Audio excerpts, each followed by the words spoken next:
The ongoing war in Nagorno-Karabakh and aggression against ethnic Armenians in the region continues following Azerbaijan's decision to violate a ceasefire that had been negotiated and brokered by Russia.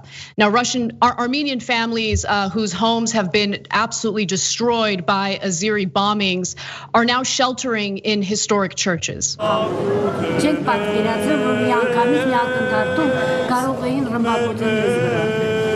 Եվ առավոտյան մարդիկ քնած պատկերացրեք դա կատարվեր ինչ որ մի պետության հետ ինչպիսի իրավիճակում կլիներ 30 տարի թե նկուղներում նկուղներում մեծացրել ենք մեր երեխաներին հիմա իմ տղաս 25 տարեկան նույն անցել է այդ ճանապարհը բայց ես չեմ ուզում եմ ապրել խաղաղ երջանիկ որպեսզի լիանամ իմ թորնիկներով I can say you that it's not religion war. Always have a new nuance. It's a more and more geopolitical war. It's not only war about or for Karabakh. It's a war. It's a competition now between Turkey and Russia. Who will rule in South Caucasus and in Caucasus? So that statement from an Armenian priest who is in the region is actually absolutely correct. This has become very similar to what we saw in Syria, unfortunately. Turkey is a major player. While Turkey, on one hand, completely denies any involvement in the aggression against ethnic Armenians in this region, the truth of the matter is they are certainly assisting Azerbaijan with military might, weaponry, and now we're learning, and this has been going on in multiple reports, that Turkey is helping by providing Syrian mercenaries who are trying to carry out the will of the Turkish government and Azerbaijan's government. Now, in a previous video, I shared the historical context to this story. I highly recommend you go back and you watch that. This video is gonna talk about what's currently happening now and what's likely to happen in the future. But I do wanna note that while there's all sorts of Azerbaijan or Azeri propaganda about how all of this aggression is committed by Armenians, ethnic Armenians in Nagorno-Karabakh, the truth is very different from that narrative. In fact, Armenians are now sheltered in churches because of their homes being bombed indiscriminately. And now these churches are no longer providing safety for them because they're also being targeted by Azeri forces. Watch.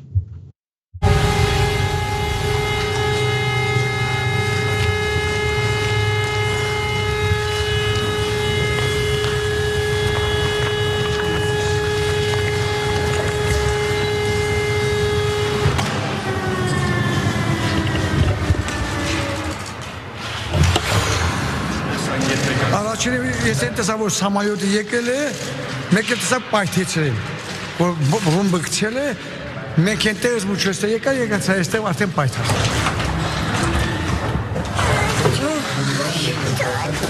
Սովորականի պես մի քանի օր արդեն տեղ եք մնում է։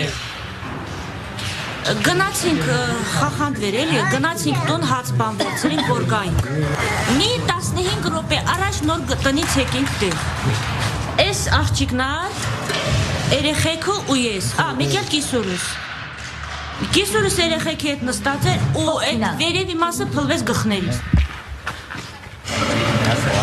Երեխաներին հիմա մեկ տարել են ապաստարանը այնտեղ, բայց այն ապաստարանը հիմա այնտեղ խոզերն էլ չմնալ այնտեղ։ Չգիտեմ վախենում եմ ստեղել խփեն, ուրիշ բան չեմ կարող ասել։ Εμείς σαν κάνουμε κανάλι τσιγητέ. And then we don't know where we go.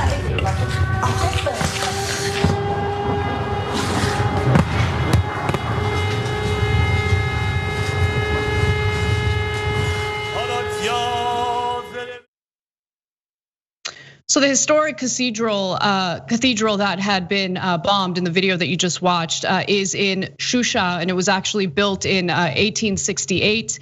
It has been a longtime target of Azerbaijan, of Turkey, and I do want to focus on Turkey's involvement in the story because the involvement is significant, and it has basically turned the more recent conflict between the ethnic Armenians in Nagorno-Karabakh and the Azeris into just a completely different dynamic, because Azerbaijan now has the type of military backup from Turkey that it previously didn't have as much of. Okay, previously Turkey was a little hands off. Now Erdogan very clearly is involving his own policies, involving Syrian mercenaries that he's promised salaries for, and he'll deny that.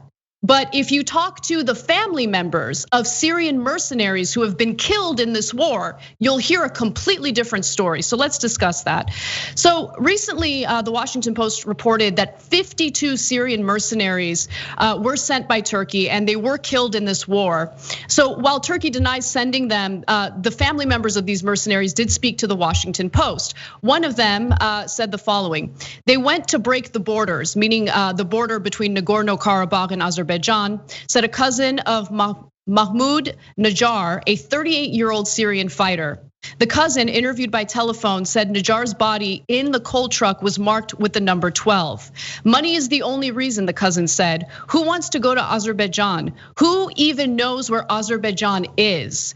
So some of these mercenaries are on the record saying that they've been offered $2,000 a month in a salary in order to fight this war on behalf of Azerbaijan. Again, they are being sent by Turkey's government. When you consider the past relationship between Turkey and Armenia and the Armenian genocide, which was committed by Turkey that led to the slaughter of 1.5 million Armenians. The ethnic cleansing is something that the international community overall still has not accepted or acknowledged.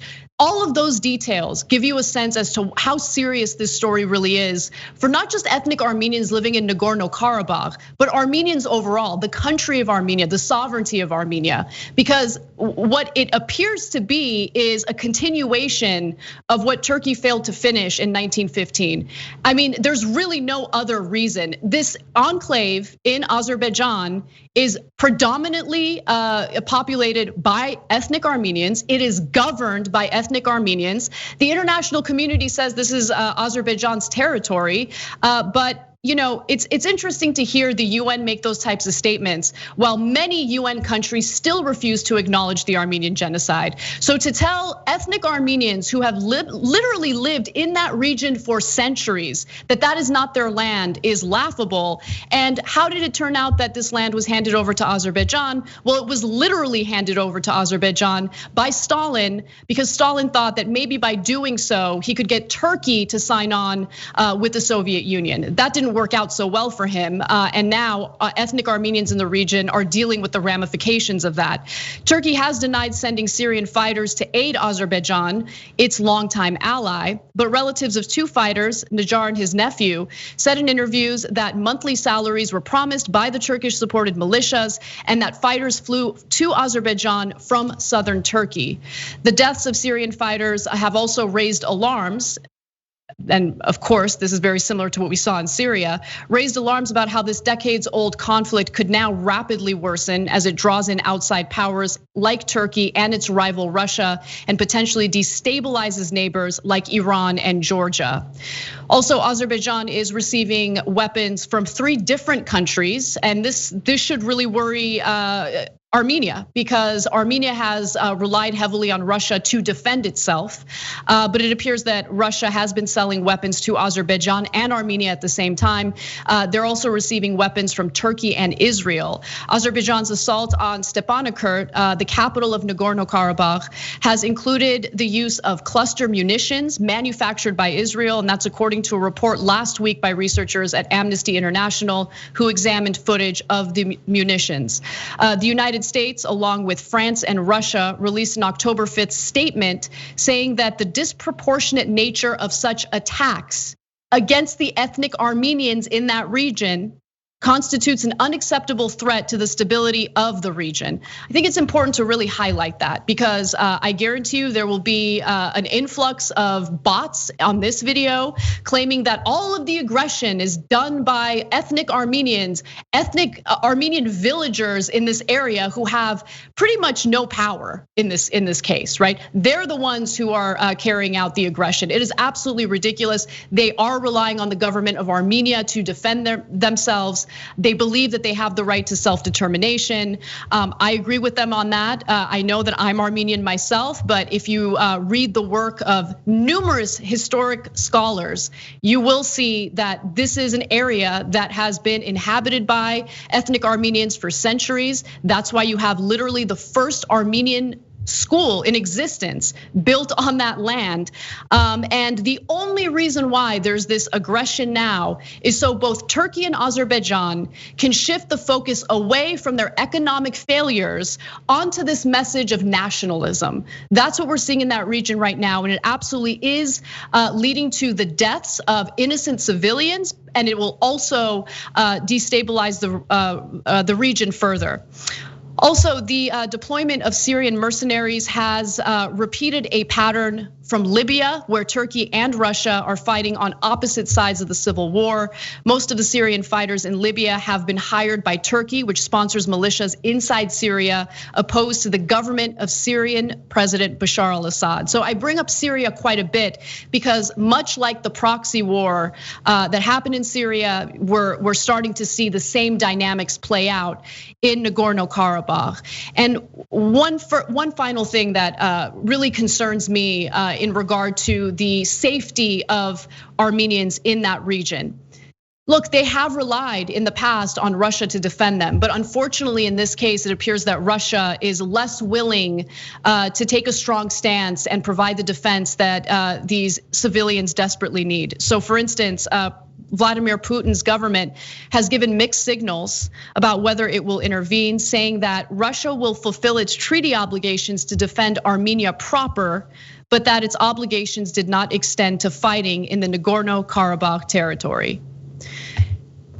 This story means a lot to me, guys, and I really appreciate you for listening to the details. Some of you have messaged me and asked me detailed questions about this story, and I always welcome that and I appreciate it.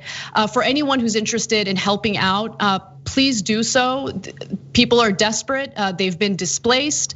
And there's a centralized effort to raise money at armeniafund.org.